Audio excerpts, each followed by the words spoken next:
Welcome to Recreational Mathematics, episode number 1. Today we're going to be looking at and talking about the History of Math 11 course that's available within BC's curriculum. I like to call it Math, the Good Parts Edition, because just like the Princess Bride, there's a lot of stuff that you can learn in mathematics, but this time we get to look at some of the fun stuff and good stuff.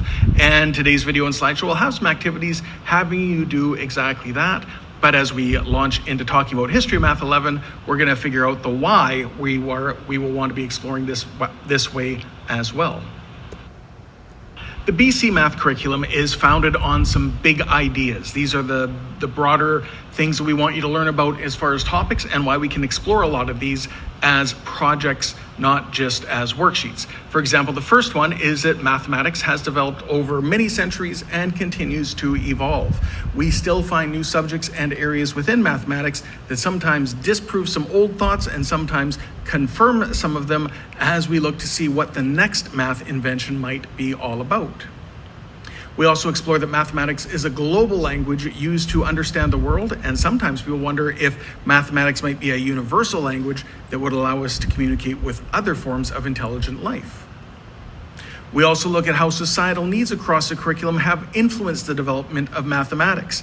Calculus is largely attributed to Sir Isaac Newton, but there's some areas of the world where he got his information from because people were doing calculus a long time before that. We'll also look at some of the tools and technologies and how they're catalysts for mathematical development. Once upon a time, even pocket calculators were banned because of how they were impacting math curriculum, much like how some of the personal screens are being banned now for how they're influencing the other curriculum pieces. We can talk about that part later on. And as we're taking a pause and thinking about math, it's a good time to look at some of the notable mathematicians in history who nurtured a sense of play and curiosity, which led to the development of many areas in mathematics. Going back to calculus, it's why we can say it seems like this was all made up, because people did make up that particular course level. So those are some of the big ideas that we get to play with as we explore with mathematics. As we dive into the mathematical thinking within History of Math 11, one of the big things to do is looking at reasoning and modeling. Now, that means that we need to develop some thinking strategies. We want to be able to explore and analyze things in order to solve historical puzzles and play games. A big part of math should be about having fun and playing with games inside the brain, on screens, with other people. Math can be beautiful and fun.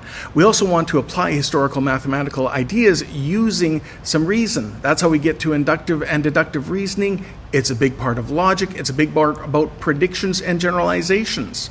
And we want to make sure we talk about technology, in particular looking at historically appropriate tools. Different tools have been used in different societies around the world for time immemorial. And instead of just relying on fingers and other things, we can look at the different ways fingers are used with mathematical solving and probing. And then we look at some of the other tools that look as well. Like those geometry kits we always get. I know I always use the compass and the protractor, but there's other things that apparently are useful as well. These are some of the things that we want to spend some time exploring, looking at the why a lot of these things are available.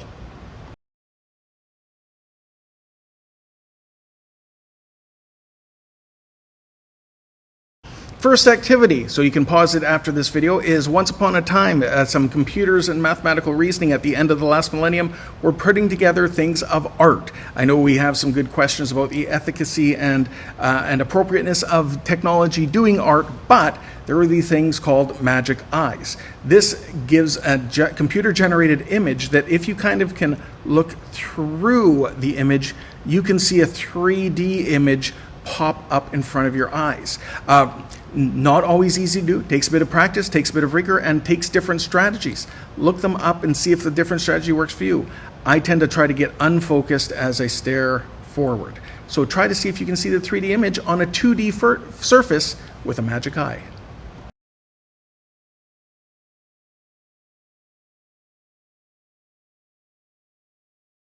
History of Math 11 wants us to understand and solve in different ways, not just solving an equation 17 different times, but to understand the why certain strategies and approaches are used at different times. It's why we have this thing called new math, which is now an old math, but has definitely messed up what our grandparents thought to what our parents think to what our kids and your kids are going to think as well. So we need to look at those multiple strategies and see which one makes most amount of sense for the right person.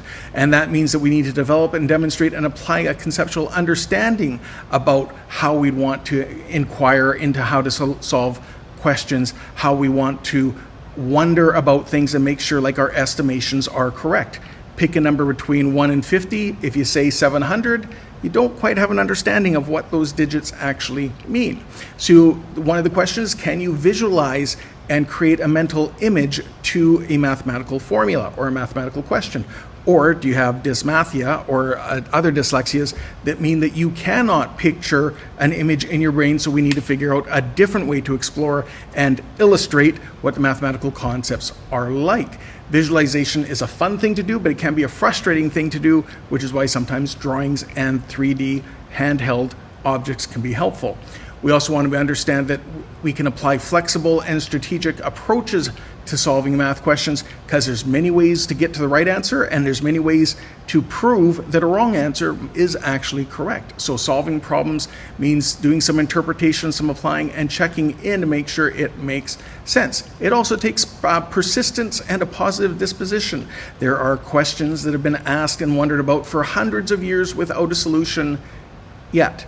We're not going to go into all of those ones, but there are some good ones that mean that you have to practice some rigor in order to solve a question. It's not as easy as 2 + 2 = 5.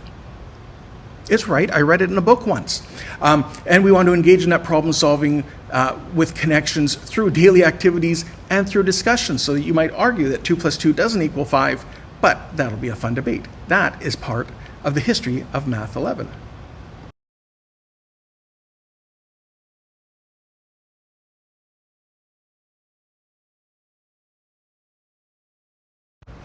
All right, so in guessing my number, and we're going to range with as low as 1,000 to as high as 1,000, you can feel free to change and edit this. I might even go 2,000, and I'm going to hit on start, and now it's going to ask me to type a number and press guess.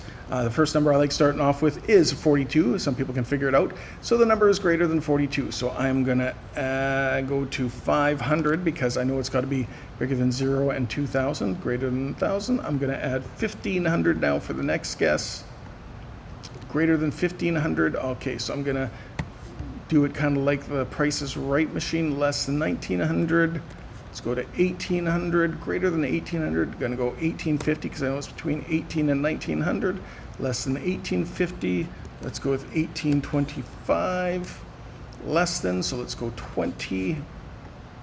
Less than 20. Let's go 10. Less than 10. Let's go 5. 4, 3, 2. Hey, the number is 18.2. Took me 14 tries. 12 is the average number. So then if you want to find out more, you can see how PrimeCat solves it and see that what it does is it goes right to the halfway point and figures it out that way. So it's fun to see the way other people solve their questions as well, and that's the fun part about this type of activity.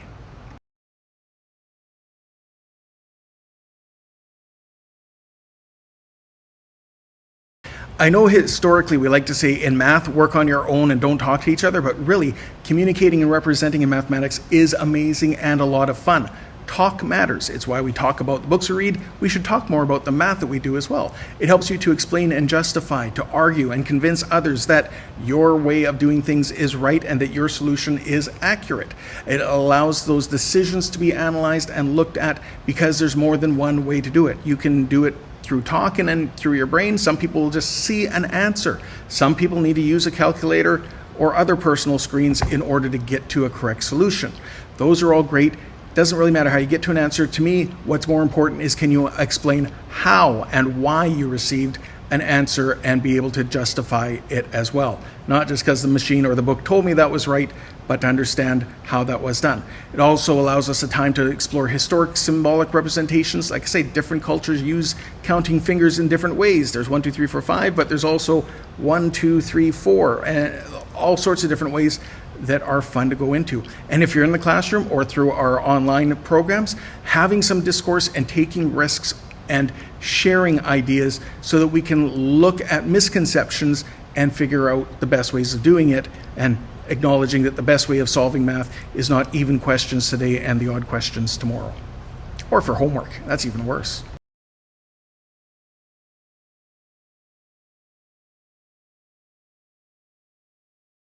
Math shows itself in a lot of different ways and requires a lot of different thinking, which is why some of these brain teaser type questions are fun. Can you move just 2 matchsticks to make the equation correct? It's a lot of fun. It tests yourself, and sometimes once you get the trick, then you start seeing the trick show up in a lot of other puzzles as well. Give this one a try.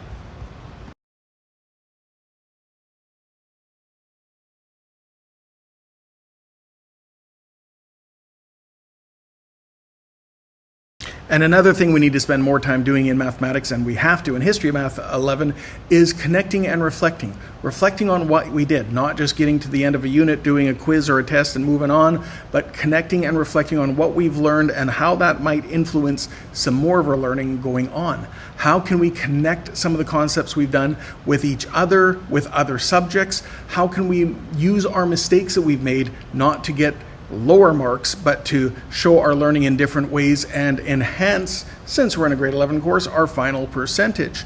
Looking at those opportunities to advance our learning by analyzing our errors and knowing why they are the way they are. Making up a math test so that you know that even in a multiple choice question, all 4 answers are achievable based on common misconceptions, correct conceptions, and mistakes in putting the multiplication sign instead of the plus sign. So we want to be able to incorporate that idea of collaboration, working with each other on our math, much as we do with our reading and writing, learning from our elders and our nations around us as to how broader worldviews are a little bit different than a lot of the textbooks that many of us often get to find much easier, and then putting things into practice and practicing those different things as well. How can we get better at mathematics by doing math very differently?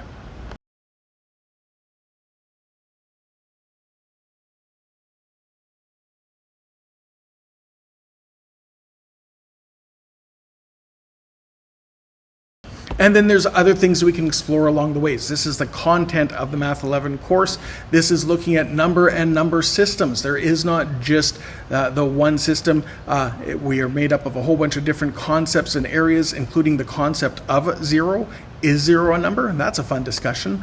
Looking for patterns and algebraic connections. Exploring geometry, one of my weak points. Reflecting back on things like probability and statistics. Playing ideas of games of probability, looking at what things like Pascal's triangle is, understanding the why of pi, not that it's just 3.14, etc., etc., etc. Exploring cryptography to solve problems and explore codes. These are all the fun parts that lead us to explore the various tools and technologies within mathematics, everything from abacuses and papyrus to paper and calculators to computers and everything in between. It's an amazing time to be doing mathematics. I think we just need to talk more about it, and that's a big part of this History of Math 11 course.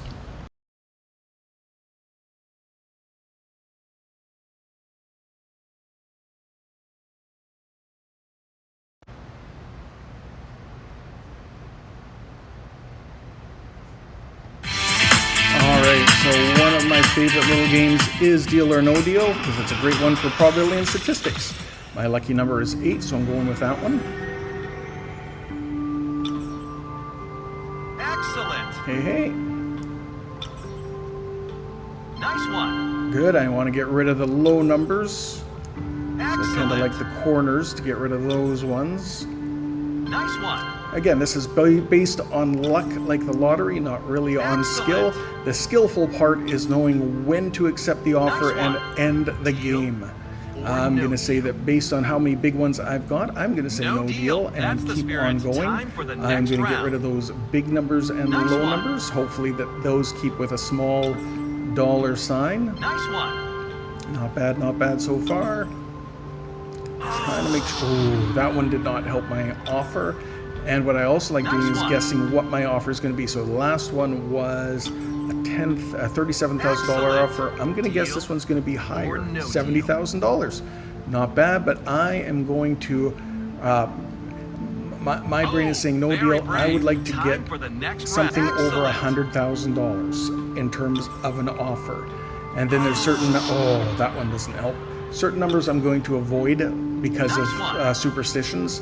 Number 7, 13, another lucky number is 14. I like then also hitting some of the prime numbers and Excellent. getting rid of them. Deal or 99,000. Oh, I think I'm going to go one more to see if I can get over No deal. $100,000. That's the spirit. So Time for I the am going next to go get round. rid of some of those prime numbers. That didn't help. Shouldn't have gotten rid of that prime number. Let's get rid of that. Oh, that one doesn't help. And, none of that's good. Oh, well, I should have gone out with the 99. Very Probably should have brave. gone out with this Time one, but I'm for the going to next end it round. with some of the Nice prime one. numbers. I'm going to try to find that $1 one. All right, I've gotten rid of the prime. Let's get rid of the odd numbers next. Nice one. That's not Deal horrible. or no 66,000. All right, normally I'd probably end it here, but Oh, for the case very of the brave. example, we are Time for going the to go next round. all the way out. Let's get rid of the odd numbers. Ooh. Deal or no. No So deal. now we get to That's the point in the spirit. strategy where I Time for really the hope I next get rid of the round. small numbers, so I've got a choice Excellent. between $400,000 and Or nothing no deal. to get Very back brave. to Time that for the next round. bigger amount. Now I know I'm not, so no at deal. this point you might as well Very just brave. see what you get Time and for take the whatever you next got round. in the Nice one. briefcase because Deal. you've kind of lost No everything deal. That's the overall. spirit. Stick the $400 and at least I can buy myself a new iWatch. Not bad, and that's the fun part of playing with statistics and probability. Should have got out of it earlier.